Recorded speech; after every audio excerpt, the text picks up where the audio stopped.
13 chapter पढ़ चुके हैं।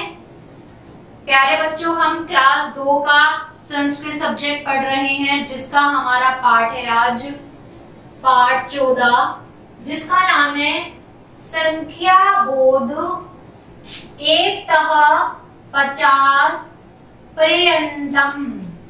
आज हम जैसे हम इंग्लिश और हिंदी में नंबर नेम्स पढ़ते हैं, संख्या पढ़ते हैं, आज इसी तरह से हम संस्कृत में संख्याओं को क्या लिखते हैं। चलिए आज हम संस्कृत की संख्या को जानते हैं। वेरी इंटरेस्टेड, बहुत मजा आने वाला है। चलिए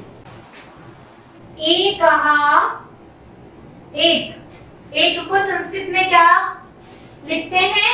एकः। दो, त्रै, 3।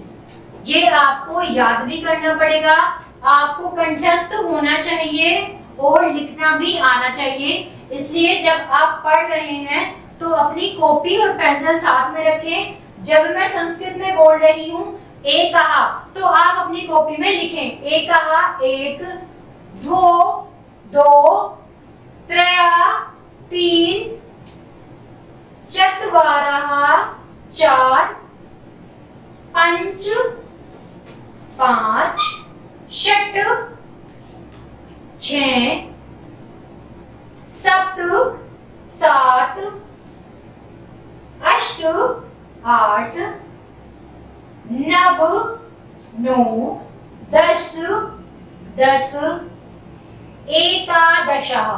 देखो प्यारे बच्चों, यहाँ पर आपको थोड़ी सी ट्रिक लगानी पड़ेगी, जिससे आप अपनी संस्कृत की गिनतियों को आसानी से कर सकते हैं। जैसे हम अपनी गणित में यानी कि अपनी नॉर्मल जो हमारी संख्याएं हैं उन्हें लिखते हैं।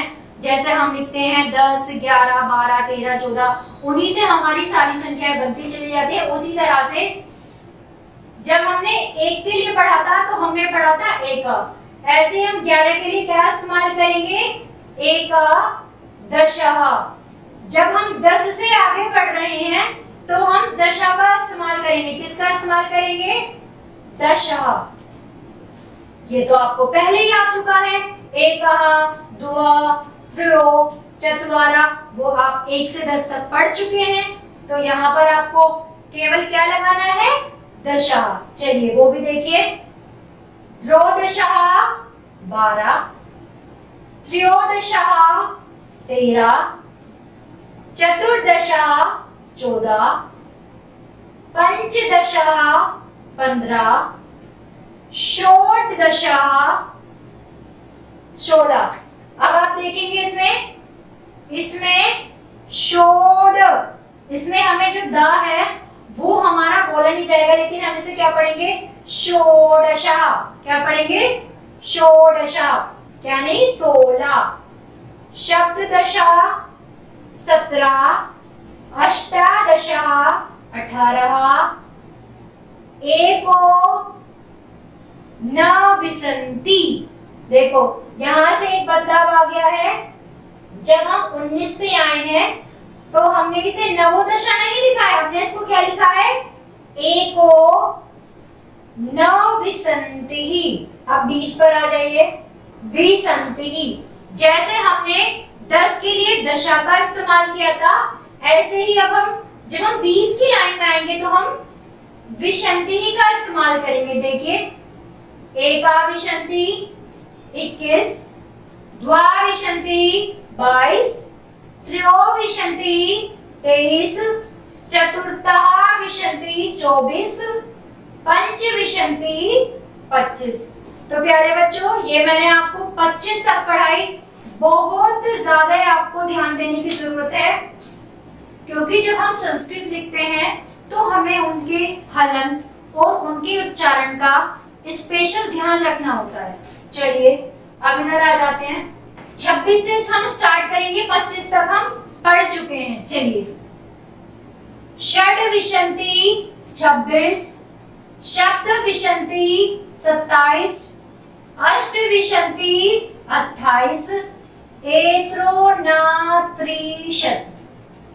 देखिए जब हमने 9 लिखा था हमने तब भी अलग इस्तेमाल किया था, जब हमने 19 लिखा था, हमने तब भी 19 के लिए क्या इस्तेमाल किया था?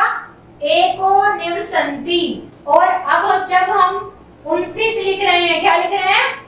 29 के लिए हम क्या इस्तेमाल करेंगे? एको नव त्रिशत। ऐसे ही अब आपको यहाँ त्रिशत इस्तेमाल करके 30 से आगे तक की गिनतियों को बनाना है। एका त्रिशत, द्वात्रिशत, त्रैस्त्रिशत 33, चतुर्स्त्रिशत 34, पंचस्त्रिशत 35, षट्त्रिशत 36, सप्तत्रिशत 37, अष्टत्रिशत 38, एकोनचत्वारिशत। देखिए यहाँ थोड़ा सा बड़ा आ गया है, ध्यान दीजिए प्यारे बच्चों।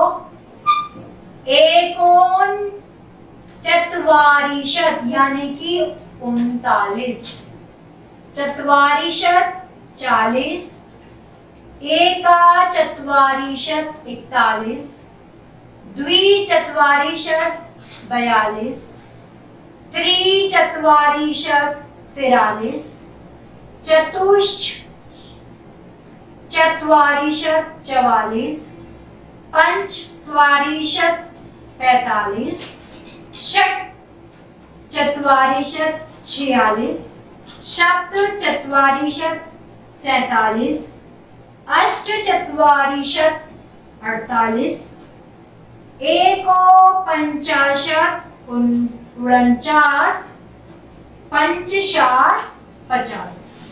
तो प्यारे बच्चों, हमने 1 से 50 तक की गिनती संस्कृत में पढ़ी है। तो मैं आशा करती हूँ आप सभी बच्चों को संस्कृत की ये गिनतियां समझ में आई होगी। अगर आपको कोई भी समस्या है तो आप कमेंट बॉक्स में कमेंट जरूर करें, और वीडियो अच्छी लगी है तो लाइक करना ना भूलें। धन्यवाद।